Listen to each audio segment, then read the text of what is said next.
अब ऐसा कैसे हो सकता है कि हीट का एक्सचेंज ना हो?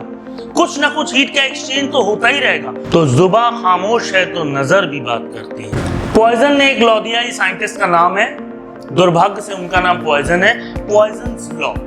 कैलकुलेशन में आपको बार बार ये दोनों वैल्यूज मिलेंगी, चाहे आप नीट का एग्जाम दे चाहे आईआईटी का। वहां पे आपको लॉग निकालना टाइम टेकिंग एक्सरसाइज होगा, उसके लिए आप ये दो value.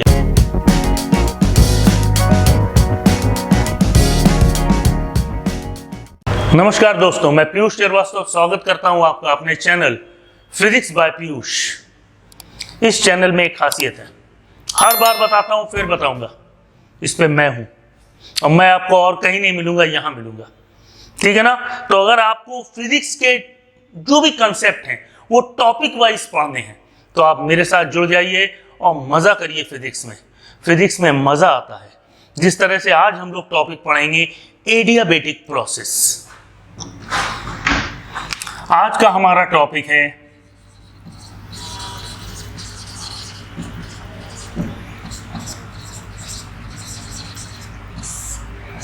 Adiabatic process. Adiabatic process क्या होती? जिसमें हीट का एक्सचेंज नहीं होता, ऊष्मा का आदान प्रदान नहीं होता है। ना सिस्टम की ऊष्मा बाहर जाती है, ना बाहर की ऊष्मा सिस्टम में आती है।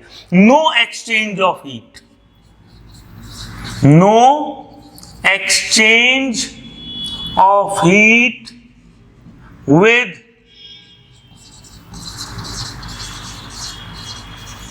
surroundings।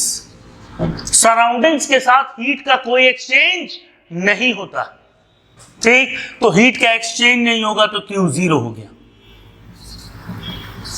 अगला देखिए, अब ऐसा कैसे हो सकता है कि हीट का एक्सचेंज ना हो? कुछ ना कुछ हीट का एक्सचेंज तो होता ही रहेगा। हम अगर चुप भी खड़े हैं तो जुबां खामोश है तो नजर भी बात करती है। आप लोग तो जानते हैं ना, आप लोग उस एज ग्रुप में जब आंखें और ज्यादा बात करती हैं। नहीं, मैं भी आप ही के एज ग्रुप का हूं, ऐसी बात नहीं है, पर आंखें भी बात करती हैं। तो कहना यह है कि हीट को कभी भी एक्सचेंज को आप रोक नहीं सकते। तो इसीलिए इस प्रोसेस को फास्ट कराएंगे। ये प्रोसेस फास्ट होनी चाहिए। जितना फास्ट होगी हीट को एक्सचेंज करने का टाइम ही नहीं मिलेगा, और जब हीट को एक्सचेंज करने का टाइम नहीं मिलेगा तो प्रोसेस बन जाएगी एडियाबेटिक प्रोसेस। तीसरा देखिए, फर्स्ट लॉ ऑफ थर्मोडायनेमिक्स होता है Q equal to delta U plus W। अब Q जीरो हो गया तो delta U plus W equal to zero. Fourth, it obeys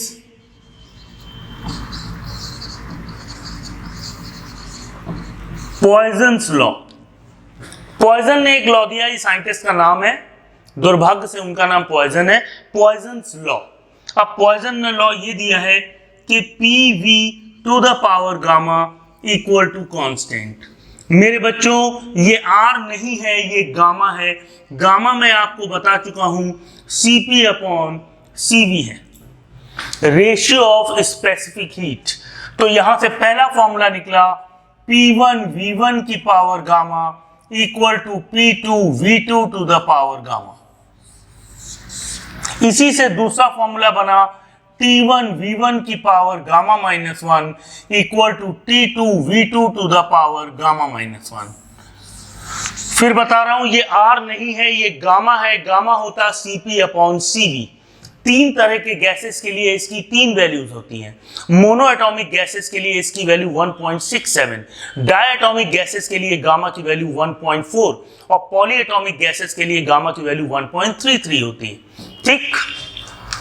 तीसरा, P1 की पावर 1 माइनस गामा T1 की power gamma equal to P2 की पावर 1 माइनस गामा T2 की power gamma. तो यहां देखिए तीन फॉर्मूले हैं। हमने अपने प्रीवियस लेक्चर में आपको आइसोथर्मल प्रोसेस पढ़ाई, उसमें एक ही फॉर्मूला था। यहां पे तीन फॉर्मूले, तीनों ध्यान रखने हैं। अब यहां आ गई पावर, तो जहां मेरे बच्चों पावर आ जाती वहां कैलकुलेशन में दिक्कत हो जाती, कैलकुलेशन में। तो आप यहां पे एक चीज याद रखें, 2 की पावर 1/2 ये कितना होगा 1.414, और 2 की पावर 1/4 ये होगा 1.189। कैलकुलेशन में आपको बार बार ये दोनों वैल्यूज मिलेंगी, चाहे आप नीट का एग्जाम दे चाहे आईआईटी का, वहां पे आपको लॉग निकालना टाइम टेकिंग एक्सरसाइज होगा, उसके लिए आप ये दो वैल्यू याद कर लें। 2 की पावर 1/2 को √2 भी कहते हैं, √2। ठीक, यहां तक क्लियर। अब आ जाता है work done in adiabatic process. Adiabatic process में वर्क डन होता है NR T1 - T2 upon gamma -1, या इसी को लिख सकते हैं P1 V1 minus P2 V2 upon gamma -1। ये वर्क डन का फॉर्मूला हो गया। देखिए ध्यान से, पहले हम लोग ने पढ़ा था आइसोथर्मल प्रोसेस, इस बार पढ़ रहे हैं adiabatic process. Isothermal process slow होनी चाहिए क्योंकि इसमें टेम्परेचर कांस्टेंट होता है। एडियाबेटिक प्रोसेस फास्ट होनी चाहिए, तेज होनी चाहिए, क्योंकि इसमें हीट का एक्सचेंज नहीं होता। कोई दिक्कत हो आप कमेंट सेक्शन में जरूर बताएं, मैं अपने अगले लेक्चर में उस दिक्कत को दूर कर दूंगा। ठीक, थोड़ा सा रब करूंगा ताकि इसके बारे में और थोड़ी चीजें आपके साथ डिस्कस कर सकूं। गामा क्या होता है? गामा होता है ratio of specific heat, CP/CV। यहां 3 फॉर्मूले होते हैं। ये किस लॉ को फॉलो करता है? पॉइजन्स लॉ को, आपके सामने। अब देखिए बच्चों,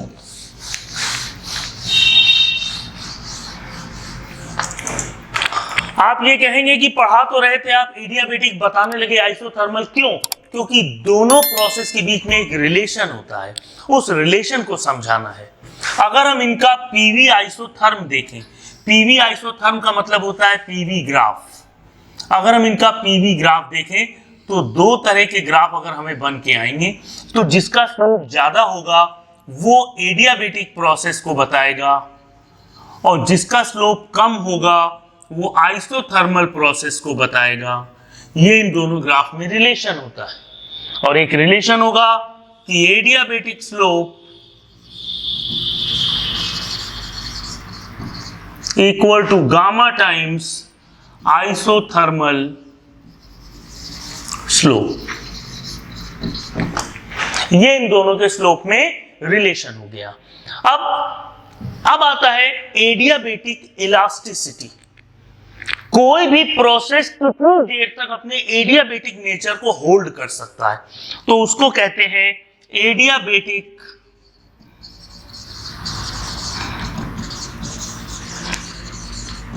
इलास्टिसिटी। तो एडियाबेटिक इलास्टिसिटी होती है गामा टाइम्स P। देखो मेरे बच्चे, एडियाबेटिक इलास्टिसिटी होती है गामा टाइम्स P। अगर आपने मेरे प्रीवियस वीडियो देखे हो, उसमें मैंने आइसोथर्मल इलास्टिसिटी आपको बताई है। आइसोथर्मल इलास्टिसिटी क्या होती है, देखिए, आइसोथर्मल इलास्टिसिटी होती है P, सिर्फ P। तो अगर हम एडियाबेटिक इलास्टिसिटी और आइसोथर्मल इलास्टिसिटी का रेशियो निकालें तो गामा P अपॉन P और P कट जाएगा, तो adiabatic elasticity upon isothermal elasticity ये गामा के बराबर होता, और गामा को कहते हैं CP/CV।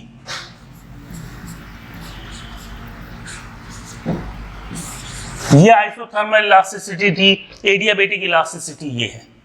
तो आज हमने इस वीडियो में ये पढ़ा कि एडियाबेटिक प्रोसेस क्या होती है और उस प्रोसेस का आइसोथर्मल प्रोसेस के साथ क्या रिलेशन होता है, ये मैंने आपको बताया।